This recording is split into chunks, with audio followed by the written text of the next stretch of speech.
guys, how you doing? This is Manga, etc. and I'm here to bring the review for One Piece episode 951. We start this episode off with a bang. And we also started off with something I don't remember being in the manga, but that doesn't matter at all because, like I said previously, this arc, the one arc, what the animators are doing are showing us the stuff that probably happened off screen, and it's making, in all honesty, I think it's making the Wano arc better in the anime than it is in the manga, simply because you get to feel more of what's going on, and I guess it adds to the tension and the emotion of certain things, making it more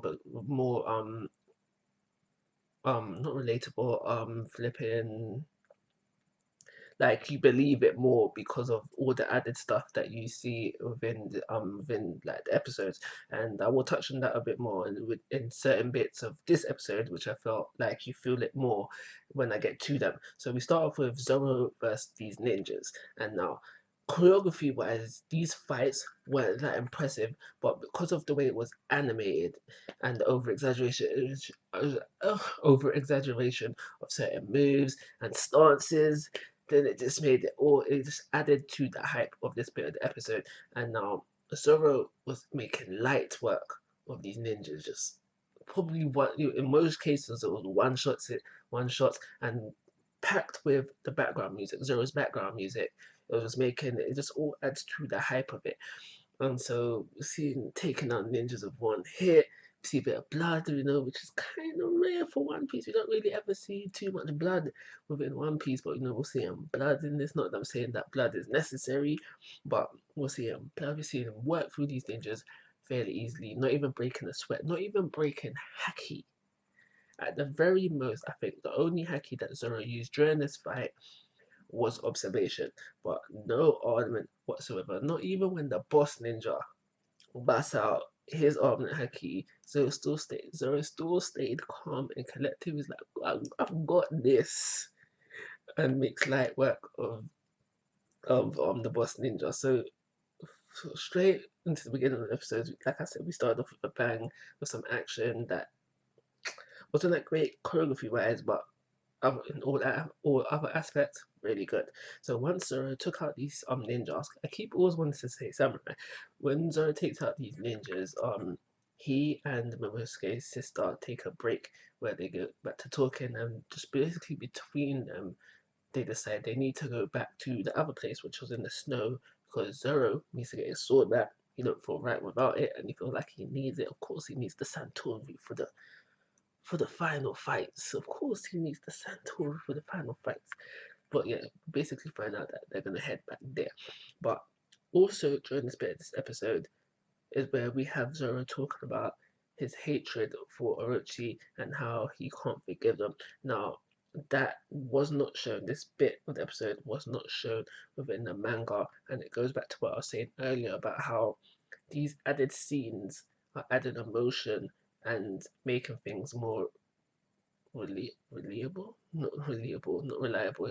more realistic, and me feeling it more within the anime than I did within the manga. So yeah, we start the episode with that very good start to the episode. So after that, I think it's the Orochi scene that comes after that, and not really much going on there. We just see how mad he is about not having captured Zoro yet. Whatever, we don't really care. Oh, not saying I don't care about it, but unimportant. But we do find out during the scene that he has captured Trafalgar Law. So I guess that's the most important thing to happen about that. But I will talk about Trafalgar Law and the Hot Pirates as we move on. So after that, it's the Flower Capital City scene, I'm gonna call it, where we basically find out that they're wanted now and they can't really operate within the flower capital anymore. But this is really basically, this scene is basically a conversation between Sanji and Shinobu, where we find out all this information. They really can't move in the capital city no more, but it's alright because they're basically done there. We find out that the prisoners, the people that were taken prisoner who had the moon tattoo, was despite the convincing of Yasu about how it was all a lie. Orochi is basically being stubborn and saying that, I'm not going to admit that I made a mistake. So he's kept them in there as well. And I think when it comes to important stuff, that's everything about that scene. I'm pretty sure. I think that's everything. So after that, we flip over to Udon and we see Luffy and company. Something I thought that we wouldn't get within this episode. I thought they would have left Luffy out of it, but we do get a little bit of Luffy stuff, and it's just basically him and everybody else who was infected by the plague bullet getting antidote, and now they're good. They're good. They did try. I feel like they tried to tease that Luffy died just before it kicks off into the second half. There's a little scene with Luffy and he's just on the floor and he's like, "Ugh." I feel like they tried to tease Luffy died. And I'm thinking to myself, you trying, you trying to kid? We know Luffy ain't died. At least not until the end of the series. Like, who you trying to kid kind of vibes. But there was that. I don't know. If you felt like that as well, please let me know so I don't feel like I'm the only one.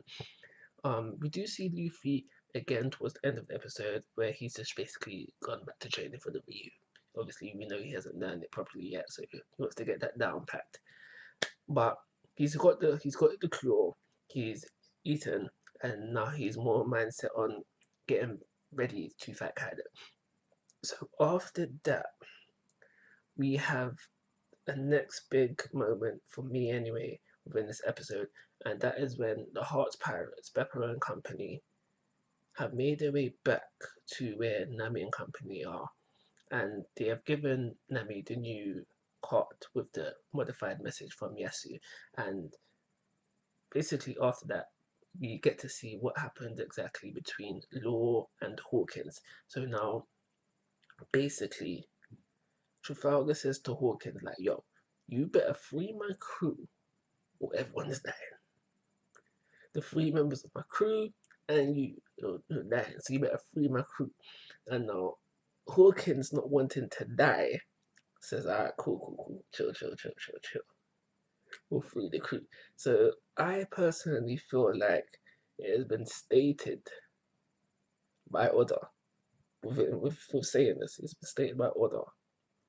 That's law over Hawkins.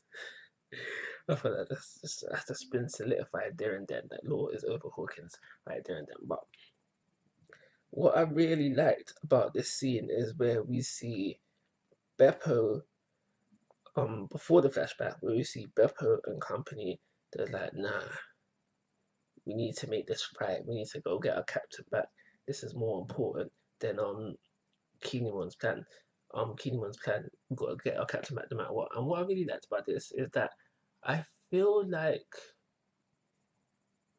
we rare, unless it's the Straw Hats, we rarely get to see a crew that really love each other.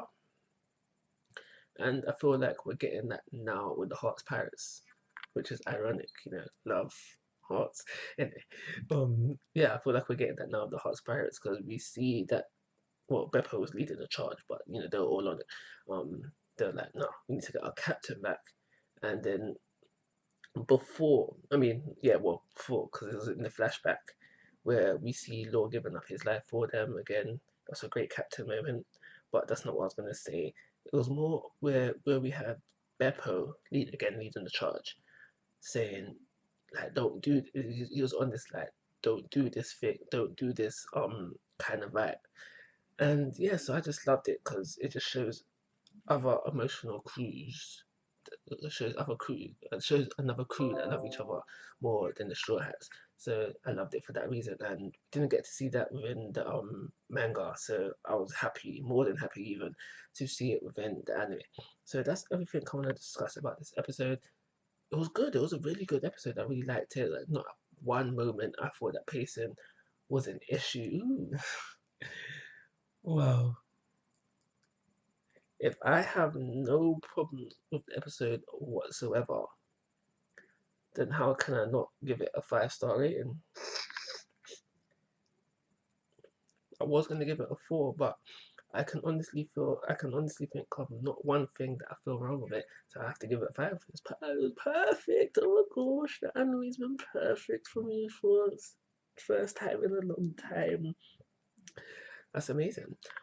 But what I will say, and it's not a really a critique really, but rarely, I'd have very easily have accepted an episode full of Zoro fighting just ninja after ninja. I don't know where these many ninjas are coming from, but just ninja after ninja after ninja after ninja after ninja, and then ended off with his little speech with Momosuke's sister. I'd have very easily accepted that.